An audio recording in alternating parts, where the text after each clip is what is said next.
Hey everyone, welcome back to the Support Ops Hangout. This is our weekly podcast where we help you deliver a better support experience to your customers. I'm your host, Chase Clemens. Before we get too far into the show, just a quick reminder, like we talked about last week, we've set up a page where if you have any kind of questions that you want us to tackle for future shows or anything that you just want to pick our brains about or ask us what favorite colors we have, anything like that, all you have to do is head over to supportops.co/question, like you were asking a question, and send us a message there. We'll get it, and we'll get it slotted in for a future show. Sorry for kind of starting a little bit late. We had some technical glitches going on. That was just kind of weird, but we're here now, and that's the important thing. And more importantly than that are the people that are with us. So let's go ahead and meet those awesome folks. We'll start with Carolyn from Buffer. How's things out in San Francisco? They're great. Yesterday was my 1-year San Franversary. So does that make you officially I don't even know what you call somebody from San Francisco, like a San Francisco Knight? I don't know. Yeah, I don't Franciscan? know. I think it does. They say it takes one whole year. I'll experience all the seasons, which in San Francisco is just one season. So. And the fog. There's the fog. Yes. One full year for what? 1 full year and you know all the good brunch spots? 1 full year and you get the leg strength to climb up the hills? What do we do after 1 year? Yeah, I think you start to feel at home, I think. You start to feel like this is your home after you've experienced the city in all 4 seasons. I don't know. I would say that's kind of true, though. I'm starting to feel like I'm here. Do you feel like, since it's a year now, was there a big difference between day 364 and then all of a sudden here's the full year and you're like, oh, it's official? No. But I wish I knew all the good brunch spots. That should be my next quest. I feel like there should be a product hunt page except for brunch spots. Oh, yes. But not Yelp. I think I just described Yelp. Not Yelp. Yelp is bad. Pretty sure you just described Yelp, yeah. Speaking of which, on the other side of these United States, we've got Jeff from Wistia. How are things up in Boston, Jeff? Good. We had some flash flooding early this morning, which meant I got some really terribly funny pictures. Those kind of things where it's really terrible for somebody, but it was really funny in the moment. Boston is good as always. I kind of want to see those pictures now, so you're going to have to send them to us. I will track you down an article right now. So that's our panel. We gave Chase Livingston the night off, so it's just our 3 lovely faces. This week, we're talking all about language. Chris Gallo sent in a great question last week that we just love so much we wanted to devote a full show to. Buffer calls their support heroes, their support pros, happiness heroes, and then Wistia calls them champions. Does that really matter? Does it really matter that one person calls it something and another person calls it something else? And does that count for internal lingo too? Caroline and I were talking earlier. Some of us prefer calling tickets, and some people prefer calling them cases or conversations or things like that. And then you look at what you call the people that actually use your product. Are they customers? Are they clients? Are they users? What kind of language are you using there? All that to give us kind of our main topic for this episode. Language. Does language matter, or is it just semantics at some point? So that's what we're talking about. We're going to start with Jeff on this one. So Jeff, let's look at what we call certain roles in our teams first. So, happiness hero versus champions versus customer support versus help team versus whatever other support ninja rockstar thing you want to throw in there. Do you think it matters what we call a specific role? Yes. Okay, you're gonna give us. Okay, so Jeff, do you think it matters what we call certain roles? And why? Oh, good question. That's a good one. You got to throw the and why on there. That makes all the difference. Yeah, I think naming matters every single time. I think naming is one of the most important things you can do, and it has an effect whether you want it to or not. I think it was Sir Matthew Patterson who spoke at UserConf and one of his like key points was, it doesn't matter, none of this stuff matters. That's where he's wrong. He's 100% wrong, because someone's impression of what their role is totally frames the way that they do their work. I mean, there's a reason why we call it customer champion, right? There's a reason why they call them happiness heroes, because, well, one, I suppose what we want to communicate is their role is not just support, but also because we want them to feel, we want to give them something semantically that also argues that for when they're talking to their friends, their family, their loved ones, other people in the industry. I think, you know, Rockstar and Ninja were overused to the point where now everyone like has that smile that they have when they hear Rockstar and Ninja. But when you first heard it, you were kind of like, oh, that kind of makes sense. Like, it is about more than, you know, just providing support. You're excellent at it, and that's exactly what that conveys. So I would say, I would argue that the naming totally matters for many, many, many reasons. I certainly, you know, in terms of customer champion, why do we choose champion? When you're a champion of a cause, you think about it deeply. You are the person that everyone turns to in a room that has like strongly held opinions on it. You tend to be okay being the one person who's arguing for something that everyone else is against, right? When you're the champion of a cause. And what we wanted was someone who, regardless of like the business implications or how difficult it would be or something like that, would always be in the corner of the customer. And they couldn't trust me to do it, so I had to hire other people and give them what I thought was an awesome title like customer champion. There's other reasons too, right? Like the people on my team don't just do transactional support. So support agent doesn't fully cover what they do, and everyone deserves to have a title that covers exactly what it is that they do. So yeah, lots of reasons. I still think it would take more than a full show to cover it, but yeah, I disagree with Matt when he said that none of the title stuff matters. I think that it all matters quite a bit. Carolyn, you're shaking your head on a lot of this stuff. So happiness heroes, why go with happiness heroes in Buffer's case? Yeah, I shook my head yes to a lot of that. So happiness hero is an interesting one, and in fact, I would argue that we haven't always been happiness heroes, but it was sort of an aspirational role title.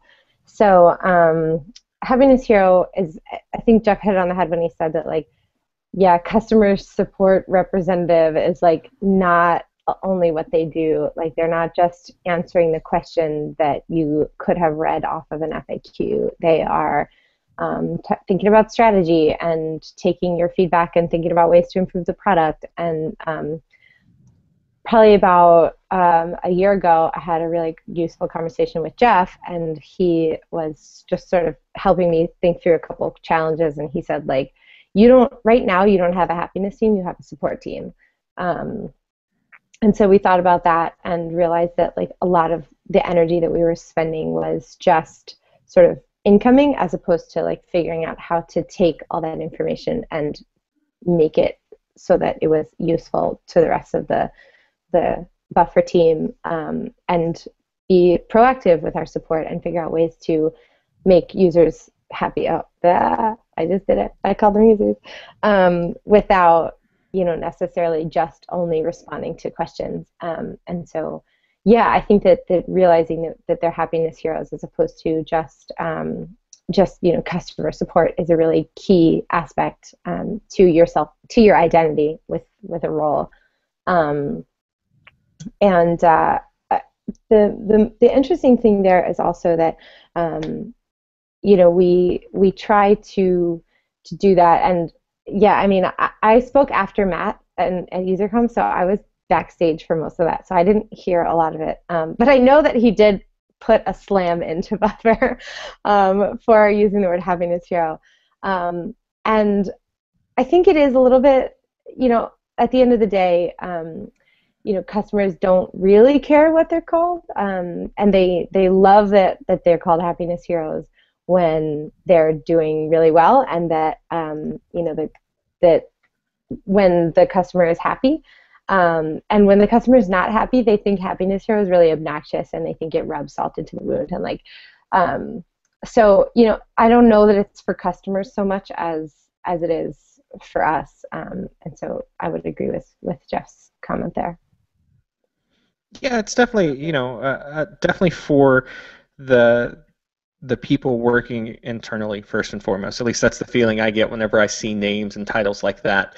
I'm going to make sure to put Matt's his talk from UserConf, his notes from that, in the show notes in this one so everybody can see it. One of the things you were talking about, he did kind of he jabbed a little bit at Buffer and was really open in it too. He was like, "Hey, we're gonna talk about this," but he was talking about how when you call somebody a customer support hero, a happiness hero, any hero thing, you instantly convey, like, from a customer standpoint, am I going to need a hero just to, like, update my billing info, to cancel an account, to figure out why email notifications aren't working? Like, do I really need somebody that's going to be a hero in this sense for this, or should this just be, like, really simple and easy, like reaching out to your friend who happens to work in IT and can figure all this stuff out for you?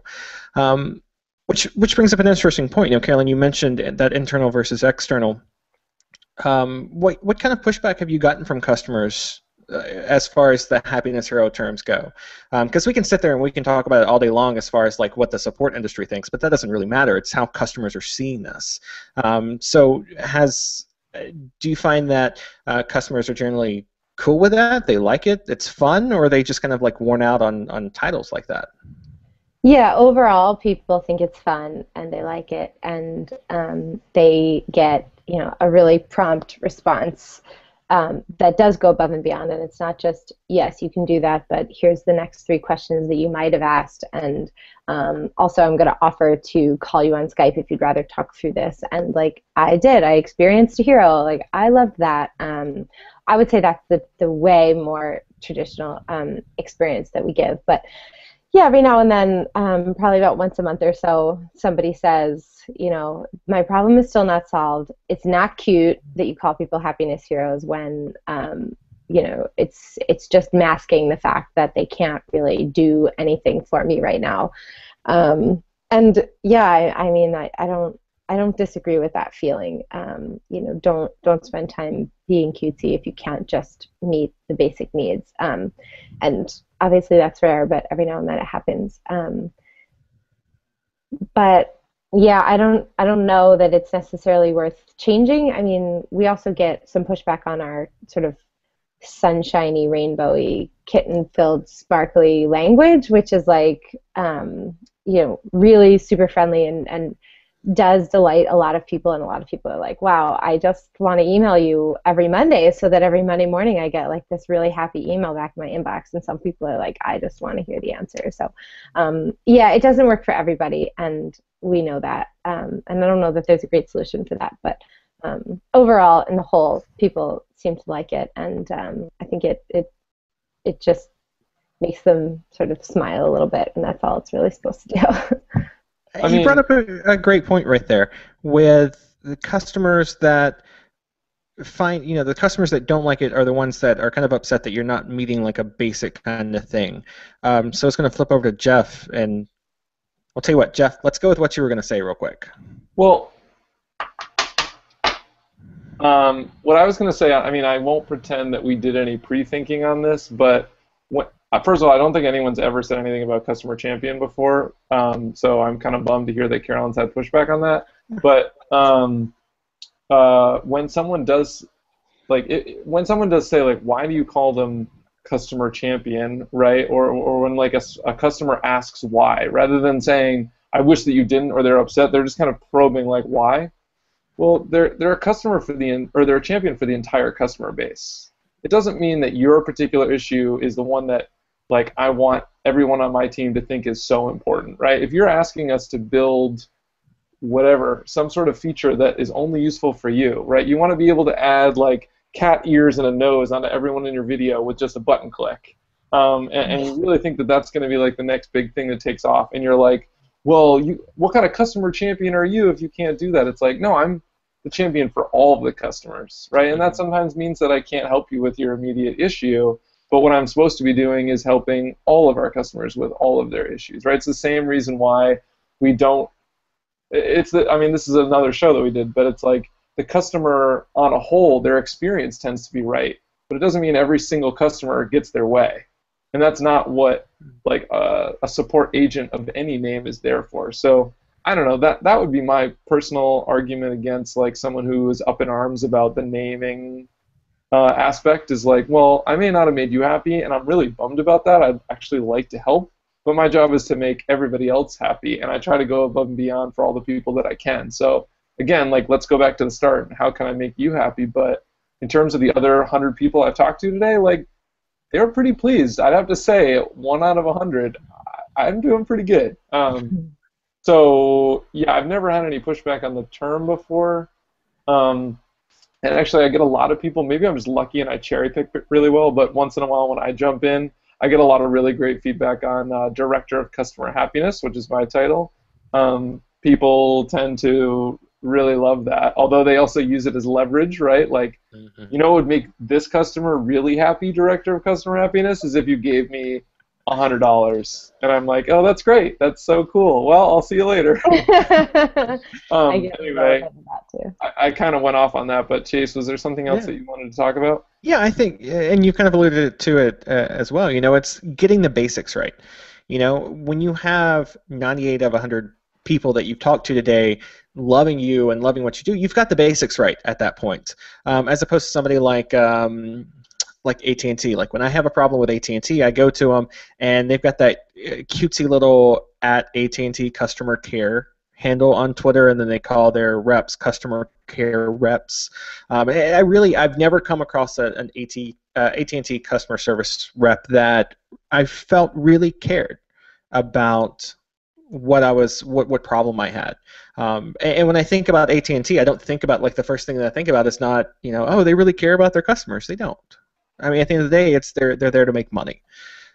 So I think when you're using titles and names to kind of mask fundamental problems, that's when you run into trouble. When you've got a solid foundation and you're like, this is just icing on the top at this point, right? So it's putting that little bit of flair, that little bit of touch, that little just extra icing, that kind of rounds out the full experience. You know, like, everybody was up in arms about Comcast a couple of weeks ago with their cancellation attempts. Like, you could call a Comcast service rep and you could call them like Comcast customer care reps or whatever. It doesn't change the fact that they don't at the end of the day.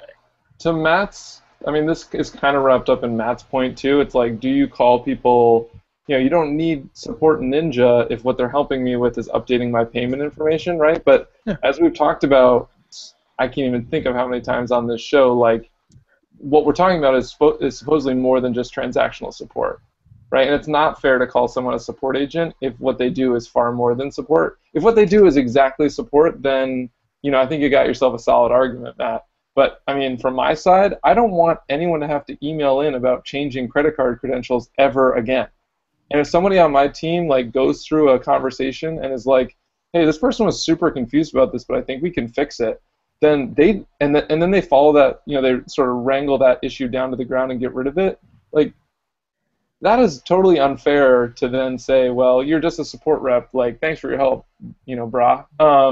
But instead what we're saying is, like, that issue will never come up again. That's one less transaction that a customer needs to do, like, sort of for no apparent reason. And we can focus on being the champion for, like, deep issues. So, I don't know. I think it depends on the company. I think it depends on the type of support that you provide, the type of issues that you run into.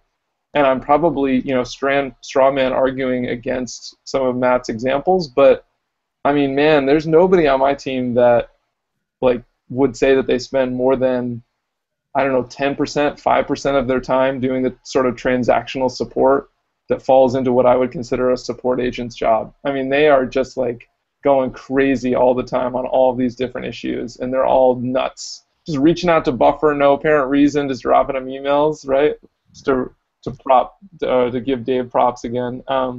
People on my team just do all kinds of stuff that they would be really demotivated. Or we would just set up the wrong expectations if we were like, hey, you're a support agent, and that's just what you are, and, like, get used to it, pal. Like that. Man, I don't think that would hit them the right way. There's no good way for me to sell that. So, you know, if we're looking at this kind of like a scale of things, what you call your customer care team, your customer reps, whatever you want to call them, is kind of at the bottom of the list for me. That's why I kind of threw it at the beginning of the show here. The ones I'm really interested in the show is first our internal language, kind of that versus external language, and also what we call customers. We're going to get to that in a minute. Carolyn, do you think, looking at some like internal language, like with your average support person sees every day, so something like, do you call the emails that people send in? Are they tickets? Are they cases? Are they conversations? What are they? Do you think it matters what you call those internally, other than just like, hey, we've seen X number of tickets increase or decrease, that kind of thing? Like, does it matter what words you choose to represent those emails that you're getting? Yes. I think language matters. I think language matters in everything, and I think it frames the way we think about everything. If I tell my CEO or an engineer who's working on a problem, like, oh, we had like 27 tickets about that, that is a number. If I say 27 people had to stop what they were doing because they ran into that bug, that is a different experience. I do believe that. So yeah, I do think it matters. One point about that is that, like, I think it can be different when you use internal versus external, but it's really hard to really do that. Like, I tried to only use the word users internally but not externally, but like that doesn't really work, right? People are, and like it's the language that you use most that like if I use users 10 times internally but I say people who use buffer externally once, what I really mean is users, because that's the word that I've given them in my mind. So yeah, I think the short answer is yes. I do think it matters, and I do think that if you come up with a word that is other than people, then it instantly changes the way you feel about it, and it changes the way the people who you're telling feel about it, and it changes the weight of it in your own mind. That said, we do use the word tickets sometimes because that's just so much easier to say sometimes. So.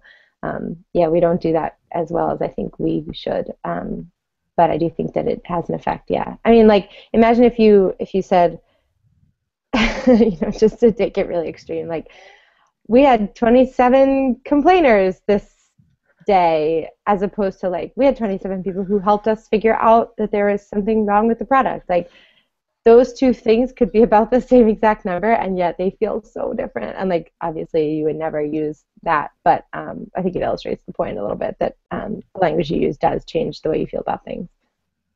Yeah, we're not the only industry that has this problem. I mean, I think back when I was, in the restaurant field, we talk about like the number of transactions that we had that day, the number of sales that we had that day, the number of orders that we had that day, and it just kind of it separates out you from your customers a little bit. If I talk about I had 100 orders this month, I had 100 sales this month, that's a different feeling from I helped 100 people this month. I brought 100 people into using our product this month.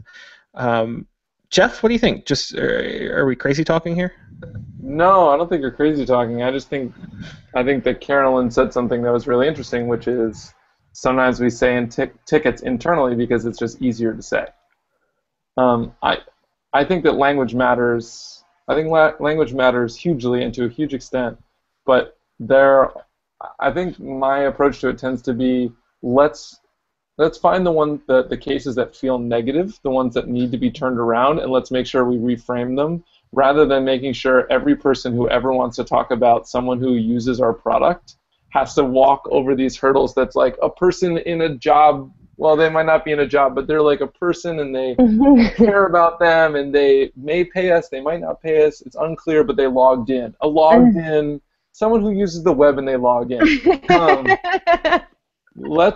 I would like to worry less about that and think more about, like, if we're going to sit down and have some sort of product strategy meeting, we're going to talk about our product roadmap, and someone launches into it by saying, like, we've had a whole bunch of problem users who keep complaining about this part of the product. It's like, whoa, something doesn't feel right there, right? Like these lights that are on, this internet that we're using, this because of our customers are paying for that. So like let's remember, let's like keep that core to the conversation that we're having. But if someone says to me like, hey, there was some user who emailed in and the ticket's like in HipChat, I'm not going to say like, oh, you evil person. And I don't think that we need to go, to me, that like I go around correcting people about that. But when we have our support review meetings, or when we talk as a team about our customers, we should start the conversation by remembering like why we're all there, right? And I'm less worried about the semantics that someone chooses, when they're just letting me know that there's a ticket that they assigned to me, because that makes the most sense. And like to Karen's point, if you said there were 20 conversations that went on about this issue, it's like 20 conversations with the same person, 20 conversations from different people. Do these people pay us? Do they not pay us? Right? Like all of those things matter. And we already have these shortcuts established that help us communicate that, right? They're a paid customer, they're a free user, right? Like I don't know. I guess I guess the takeaway is I would prefer to find the places that don't feel right, and maybe I'm just lucky that we have a culture that starts from a good place, and I'd rather find the places that don't feel right and fix them, rather than saying from now on no one use user, or I swear to God I'm coming to your house. Do the same feelings extend externally too? So if you're writing help docs, or if you're talking to a Wistia customer who somebody on their team has a problem, are you calling that other person a user too? I'm calling them a customer. We decided a while ago externally that we should refer to everyone as customers, even if they're a free customer, right? Because they still get value from Wistia, and in some ways, like we still get value from them, right? And so that's a transaction that we should consider. They're a customer of ours, and I try to use that as much as possible. But I think I put the emphasis on like clarity and brevity and specificity and all that stuff over choosing the right phrasing that will communicate exactly what I want in like a PC way that no one will be offended by. Yeah, I think it's, again, this whole internal-external thing is really cool. So like with Buffer, for instance, where there's almost like a blurring of lines between external and internal, right? Carolyn, are y'all using the same language with the like kind of internal things that you make public? So are you calling customers internally and externally, or is there kind of a split like Jeff was talking about, where it might just be a user internally, a customer externally? Yeah, we have that same challenge of, we have people who pay us who use our product and people who don't pay us to use our product, and like, is it accurate to refer to them both as customers, or is that honestly confusing? We came to a similar conclusion that it's everybody is a customer, yeah. So that is kind of does keep us honest in that way, that like a lot of the stuff that we write or that we share internally ends up being public. So I would say that's sort of a hack to do that. But even if that's not the case, I think it's worth, like, I agree completely that like when you're just trying to get a point across, it's sometimes awkward to step over these hurdles, and I know it because I'm bad at it. I'm really bad at it. So I believe that completely. But I do also believe that every time you allow it to be no big deal, that you devalue what you're trying to do with it a little bit each time. And so, we really try not to do the internal-external thing, because it's, if you can't practice cutting something out of your language only some of the time, or your vocabulary. We did it for our own Buffer team as well. Like, for a while we were saying, like, I would email to say, like, we have a new Buffer employee, and like, I don't know, something about the word employee felt weird, and so we switched to team member, and like, that isn't confusing. So it's worth doing, and even if it, I don't know if it is or isn't worth it, if it is confusing, but I think if we practice that about putting the value on people, then even if we do it right externally, it really only matters what we really mean. And so if we don't practice that all the time, then it's really hard to make that shift. See, only on our show will you have really awesome support professionals like us be like, hey, we're bad at this. Like, that's just real honesty right there. I'm not going to get it anywhere else. So kind of just to round out our conversation on this one, if you've got somebody who is, maybe their team hasn't been thinking about language before like this, maybe they're going in and looking at rewriting their help site or rewriting some of their website copy and things like that. Jeff, you mentioned earlier about things that matter a little bit more than others. Do you think, let me back up. Jeff, what kind of things would you recommend that person to look for first? What kind of changes in language would you recommend to make them, for them to make before getting started on some like the other minutia about what you call your support rep? So if they're writing external documentation? Yeah, external documents. Ooh, that's a good one. Well, that is a really good question. I mean, I can play like a clip or something. This is where we need like a sponsor, so it could be like, so let's talk about them while Jeff thinks about this for a second. I know, right? So I bought you like 10 seconds there. You good? Yes, thank you so much. What I'm trying to think of is a service that wouldn't benefit from calling the people that it interacts with its customers. Right? I think that one product I'm thinking of is Vimeo. They call their community members mammals. Mammals? Mammals, which I mean I could be totally misrepresenting, but that sounds like the extreme of the cutesy example that Carolyn was talking about, right? Happiness Heroes is at least related to support rep. Mammals just totally off the wall, in my opinion, although it's correct.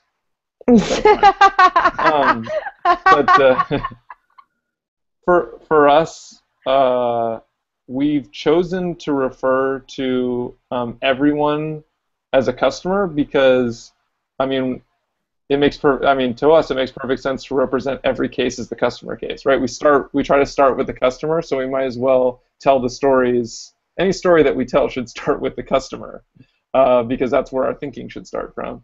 And I mean, I don't know. I'm not sure. I really don't know the answer to that one. But if there's someone else who feels super strongly they should call them something else, I would love to hear about it. That's it. You got to feel for me for 10 seconds why I think of something really smart. I mean, we should agree that it sucks that the web has in general adopted users because user doesn't have the best connotation, but yet the phrase we use is someone who uses our products and services, right? And you could, if you read a sentence that was like, if you're a user of our products and services, you might like blah, and it's like, that doesn't upset me, like that doesn't make me feel bad about myself. I think there's a difference between choosing semantics. Let me back up. It's very rare that someone would notice that the semantics you choose makes them feel bad, right? I think it'd be a very picky person who's like, stop calling me a user. But at the same time, they can't put their finger on what's positive about saying customer.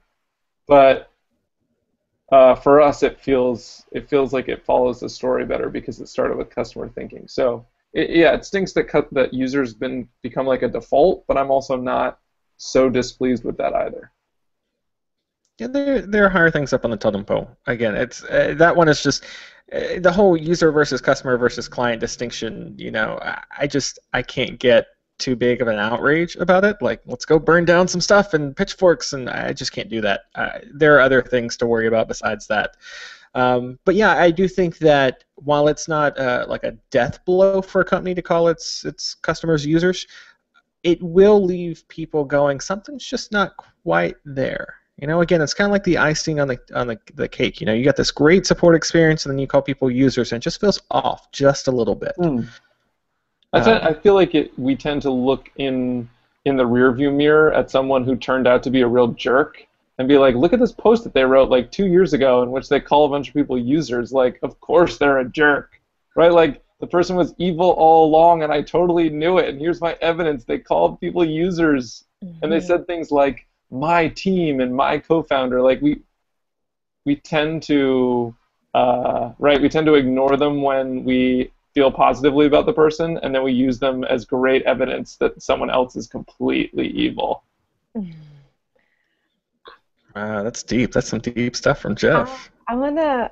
So I don't know. Just to like further like make the point that like yes, it doesn't matter the language we use hypothetically, right? Like in a vacuum with a completely rational being, it doesn't matter what language you use, but you're not interacting with completely rational beings. You're interacting with people, and people are not rational. And like, it does matter the language you use, and it does matter how you make people feel. And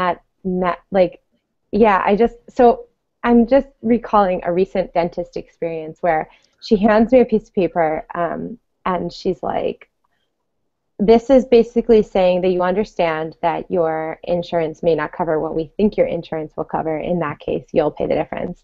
And then she proceeded to say, we have you sign this so that you don't complain if we charge you later. And like immediately all my good feelings about it like just drained out of me. And I was like, ew, you just told me that you want me to do this thing so I don't complain. When she could have said, we want you to feel really great about, we want you to feel completely comfortable with the processes, and I want you to feel like you understand everything and that we've explained everything to you, and that like if I want you to know exactly what our processes are so that you feel comfortable. Like she could have said 1,000 things that meant the same thing, that meant I'm doing this so that you have a thing here, and so that if you sue us, we can say that we told you. But it would have felt totally different if she had not used the word complain. And so, yeah, like I'm a completely irrational being because I am a human, right? Like, I don't know. I think it really, like, it's really hard to get to move forward and to be productive and to do whatever you had to do if you're stuck on that word. And so I think it's worth it to use the extra energy to put that much focus on that, so that isn't the point at which you lose the person who you're talking to, or that isn't the point at which people drop out and focus on stop feeling, and that's where they are left. And yeah, I think blog posts are a good example of that, even if even if we do it kind of retroactively sometimes. I don't know if that's fair, but yeah. I was looking for the challenge cake and couldn't find it, so I couldn't throw it up. What, to Carolyn's? Yeah, to Carolyn. I was going to say that it feels like, so if I was sitting there and experienced that same thing with your dentist, my first thought, after the whole like, oh, this feels weird kind of thing, my next thought would have been, something feels broken in their process that they're trying to Band-Aid over with this changing the language thing, right? So if you've got a lot of people complaining about hidden charges, like they didn't think they were going to pay for that, and then all of a sudden they have to pay for it because their insurance didn't cover it, like it kind of feels like they weren't doing a good job of explaining that up front. And no matter what language they decided to go with, it could have been the best language or the worst language. If they weren't explaining that, then it doesn't matter. So for me, I think still, like, you can have the best process in the world and call somebody a user or use the word complain, and it'll feel off. Something just feels weird at that point. But if you have the worst processes in the world, like if it takes 5 days to do a refund or cancel an account or something like that, no matter what language you pick, it's still going to be bad, So as long as you have a solid, and I think we mentioned this earlier in the show, as long as you have a solid base, as long as you're getting the basics right, then you can start looking at whether to use the word complain or not, or phrase that differently. But it's just like with your example, it felt like the dentist really didn't have a good process in place. Like they weren't really good at explaining to people, hey, look, your insurance might not cover all this, if any of that makes sense. I also don't know whether it's a chicken or the egg and egg problem.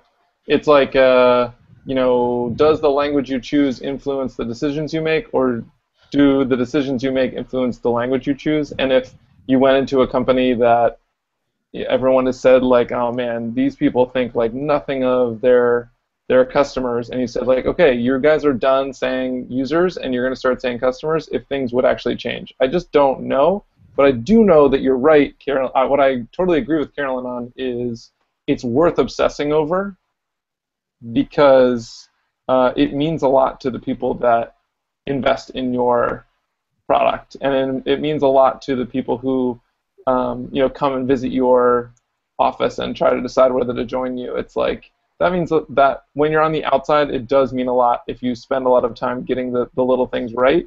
I think to Chase's point, like when it's broken, and it doesn't matter what you call it, it's still broken. But and then that probably feeds back into what we were talking about earlier, where it's like someone who's pissed off that a happiness hero couldn't make them happy because they were asking for something that could not be fixed. It's like that's not that individual happiness hero's fault. It's just something that can't be fixed. Like they can't be expected to do that. I don't think we should change the title just because there's a support thing they couldn't support. Yeah, so I don't really know the answer to that, but it does feel like it's worth it to get it right if you can. Total hippy-dippy bullshit answer, but that's how I feel about it. See, we had this contest going before Jeff joined in about who could do the best impression of Jeff, and hippy-dippy, that was the phrase I was looking for to really convey Jeff. He's got all these weird little phrases and idiosyncrasies that just you got to get right to do a good impression of him. Well, I appreciate that. So, last thoughts? Anything else before we close it out? No, I agree with you that if my insurance didn't cover it and she had to come back and give me a whole bill, I wouldn't remember if she had used the right language or if she had said complain. All I would think about was the problem. But assuming that doesn't happen, it does. It's totally worth me feeling good about the fact that it's worth me feeling good about it for the 4 days before I get that call, whether I do or not, I think. Yep. Also, we all learned that Carolyn's dentist might not be the greatest one in the world. No. I'm joking. No, just saying, because I've had many a bad dentist and finally found a good one I like. I drive an hour to go to the dentist because I finally found a good one. I'm just going to hit the drum roll button. Just hit it. It's time for this week's shoutouts. The things that are making us happy. So happy that we're like the guy in the dentist office that got the gas and is really, really happy now. That kind of thing. That's how we'll tie that back in. So these are the things that are just making us happy. So, Jeff, what's your shout out for this week? Good question. No, I am going to give a shout out to a book called Nicely Said, which was written by Kate Kiefer-Lee and Nicole Fenton. I know that Kate Kiefer-Lee is of MailChimp. I don't know for sure if Nicole is, but I believe she is. And it is all about writing things for the web. So it's very related to what we're talking about. We just got a copy of it for the Wistia library. And they started with a website a few years ago called Voice and Tone. And I know some other people in this chat room who have certainly seen Voice and Tone before. And they've definitely given it a lot of thought and have their own version as well. But her book is, I think it's super related to this topic, which is bringing to mind the fact that sometimes the sentence that you would say or the sentence that's going through your mind, like, oh, here's where a user might get stuck. It's like you shouldn't write down exactly, you shouldn't write that one down. And instead, you should take a step back and think about the emotions that they're feeling at that moment, the emotions that you want them to feel, and how they get there in terms of the way you write for the web. So, super useful book. A bunch of people on the team have already found little things that they love about it and have influenced changes we're going to make. So, I can't recommend it enough. It's called Nicely Said. Carolyn, what are you shouting out this week? My shout out is going to pale in comparison to that one, which is so relevant. Good job, Jeff. My shout out, so I have two, but my first one's a really silly one, but I just want to shout out to Twitter for bringing it back. So view translation is now back on individual tweets that are not in the language that you use. And that is so useful for me. In the past, when they had it and then they got rid of it, or at least I was on the A/B test where they had it and then got rid of it. I don't know. But it says like view translation, and then you click it, and then right there it translates it, as opposed to copying it, opening up a new tab, going to Google Translate, pasting it, choosing the right language. Like it just makes it so much faster. So I really loved that they brought that back, and it makes communicating with, or at least reading tweets from people who use your product in other languages a lot easier. And my other shout out is, because that's not really a product that you would now use. My other shout out. You're the queen of like little shout outs, the little details. I love them. I know, because it makes that one makes such a huge difference in my how fast I can go through tweets. My other shout out is called One Time Secret, and we use it a lot as a remote team, to say like, here's the password for this, or here's my credit card, whatever. And so what it basically does is it creates a link that only shows what you had asked it to show once.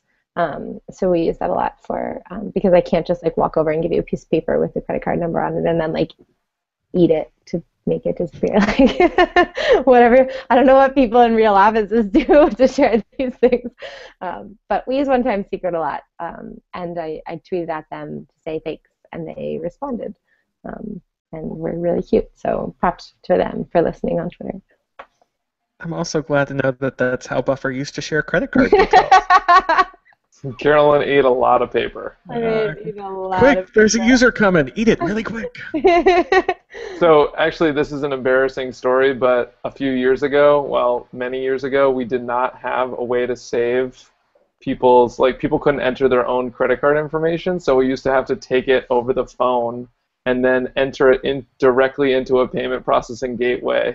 So there were definitely sheets of paper that had been like hand ripped up with people's credit card information, and we cut that out like super quick, right? We got a shredder just for that, but also we built something to handle it like almost as quickly as we possibly could, because definitely not a good practice to have, but totally something that a lot of the people out there who are bootstrapping have probably done. Yep. See, if my credit card got stolen or something because Wistia, there's no amount of language you could throw on that email. It's a bad email. That's a bad email. That's right. I would just call you a user. Yep. And I Just would say, you know, one of our flower-loving supporter people would help you or something. I don't know. What's like a total extreme of a support person title? I can't even think of what it would be. Happiness rockstar ninja elephant hero. Guru. I love Guru. Let's not get rid of Guru.